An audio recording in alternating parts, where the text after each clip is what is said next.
একটা জিনিস বোঝা যাচ্ছে যে বাংলার সাথে বাংলা ভাষার সাথে কোনো বৈরিতা নেই। যখন এর আগে যখন তামিল বা এগুলোকে দেওয়া হয়েছিল ধ্রুপদী ভাষা, না বৈরিতা কিভাবে থাকবে বলো? এখন তো তোমরা মনে করছো বাংলা ভাষাই নেই। আবার তাহলে আপনি বৈরিতা থাকতে গেলে তো একটা ভাষা, একটা কিছুকে এক্সিস্ট করতে হবে না। ধরো তোমার সাথে যদি আমার শত্রুতা হয়, আমাকে বা তোমাকে তো এক্সিস্ট করতে হবে। তোমরা তো বাংলা ভাষা এক্সিস্ট করছে বলেই ধরছো না। না, আপনি যদি আমায় বলতেই না দেন তাহলে প্রশ্ন করছেন কেন? প্রশ্ন করেছেন, উত্তরটা নিন।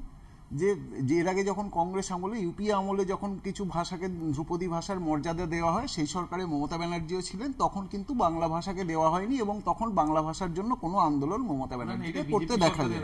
এক মিনিট পার্থদা, বিজেপির আমলে দেওয়া হয়েছে।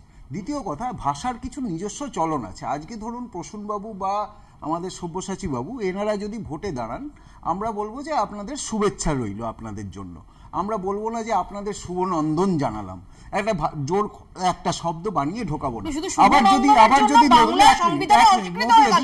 একটু শেষ করি, আবার যদি ধরুন যে আজকে সব্যসাচী বাবু হরগোবিন্দ দাস বা তার ছেলের খুনিদের মামলা লড়তে গিয়ে যদি জামিন করাতে না পারেন, মামলা হেরে যান, তখন আমরা বলবো না যে এপাং ওপাং ঝপাং হয়ে গেল, আমরা বলবো মামলা হেরে গেল। তো ভাষার, বাংলা ভাষার আজকে যে ভাষায় 26,000 শিক্ষক যে ভাষার মাধ্যমে পড়াতেন, তাদের চাকরি চলে গেছে। যে ভাষার কলেজে, যে ভাষার রাজধানী আপনারা যাকে বলতে চাইছেন কলকাতা, সেই কলকাতার কলেজে একটি মেয়েকে ধর্ষণ করা হয়, তাতে বাংলার অস্মিতার অপমান হয় না, কিন্তু বাংলাদেশিদের ধরলে, তাদের পুষব্যাক করলে তাদের অপমান হয়ে যায়। আজকে ভাষার আড়ালে অনুপ্রবেশকে দেওয়া যাবে না, প্রশ্রয় দেওয়া যাবে না। ভাষার যদি এক হতো তাহলে আজকে তো যে বাংলাদেশের যে জঙ্গিরা খাগড়াগড়ে বিস্ফোরণ ঘটিয়েছিল তারাও বাঙালি, তাহলে তাদেরকেও ছেড়ে দিতে হতো।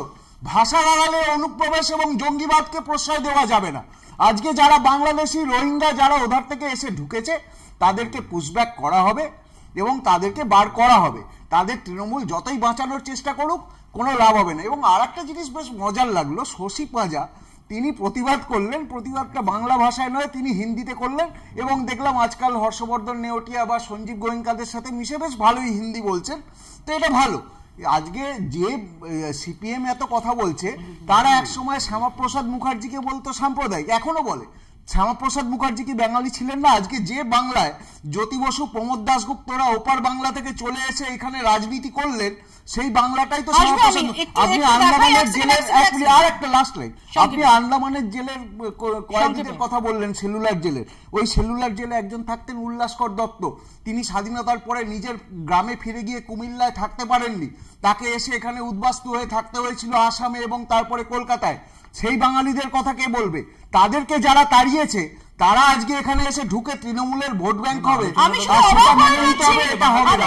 তাদেরকে ভাষার আড়ালে কোনো যাবে না। বাঙালির আজকে বাংলায় আমরা